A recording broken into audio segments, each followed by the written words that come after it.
बाहर के गुस्से भी घर जाके निकालते हैं। हुजूर ने फरमाया औरत टेढ़ी है, वो अम्मा भी हो तो टेढ़ी है, वो बहन भी हो तो, वो बेटी भी हो तो वो टेढ़ी ही है, वो टेढ़ी है, टेढ़ी रहेगी, टेढ़ी के साथ ही गुजारा करना है। फरमाया वो टेढ़ी औरत टेढ़ी लकड़ी है, तुम अगर उसे सीधा करना चाहोगे, बड़ी काबिल तवज्जो, अगर ये एक हदीस हम समझ जाए ना तो मेरा ख्याल है जिंदगी गुजारने का ढाब समझ जाएं, सलीका समझ जाएं। फरमाया औरत है टेढ़ी लकड़ी, तुम अगर उसे सीधा करना चाहोगे तो टूट तो जाएगी पर सीधी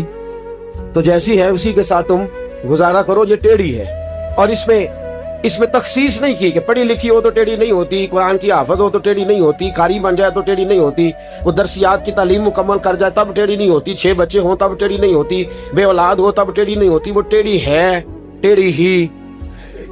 अब बेवकूफ तो वो है ना जो उस टेढ़ी के साथ साथ टकराता है, तो नादानी तो है ना भाई, एक चीज ही टेढ़ी है और तेरे रसूल ने पाबंद कर दिया कि तू उसने सलूक कर,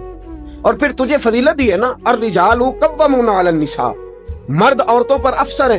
तेरा दर्जा ज्यादा है, मर्द इमामत करेगा, मर्द ही हुक्म सादर करेगा, मर्द ही खलीफा बनेगा, मर्द ही बैत करेगा, मर्द ही इमामत करेगा, मर्द को ही अल्लाह ने नबुव्वत के ताज से सजाया, मर्द के लिए सारी फजीलतें अल्लाह ने रखी हैं।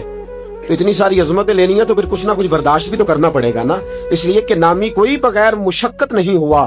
100 बार जब अकीक कटा तब जाकर नगी हुआ। तो फरमाया कि टेढ़ी है तो टेढ़ी के साथ, और लफ्ज क्या है, फरमाया खैरुकुम ले अहलिही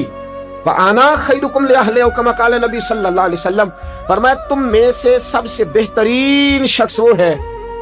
जो अपने घर वालों के लिए बेहतर है, तुम में सबसे बेहतरीन शख्स वो है जो घर वालों के लिए बेहतर है, और अना खैरुकुम ले अहलिही, फरमाया मेरे घर जाके पूछ लो तुम्हारा नबी तुम सबसे ज्यादा अपने घर वालों से उसने सलूक करने वाले हैं, अना खैरुकुम ले अहलिही, मैं अपने घर वालों। देखिए ना मेरे दोस्तों, हमारा मामला यह है कि बाहर के गुस्से भी घर जाके निकालते हैं। अंदर गए, ये कौली यहाँ, ये प्याली यहाँ क्यों पड़ी है, ये प्लेट यहाँ क्यों पड़ी है, ये झाड़ू क्यों नहीं दिया, ये खाना अभी तक पका क्यों नहीं, तुमने मेरे लिए कपड़े तैयार क्यों नहीं किए, तुम्हें पता नहीं मैं कमाई करके, भाई तू कमाई नहीं करके आया मियाँ, तू ड्यूटी करके आया है, कमाई करना तेरी ड्यूटी है, कपड़े देना, रोटी देना, मकान देना, ये तेरी जिम्मेदारी है, तू एहसान नहीं करके आया किसी पे, तू अपनी ड्यूटी कर। ये जूते, सुन्नत क्या है,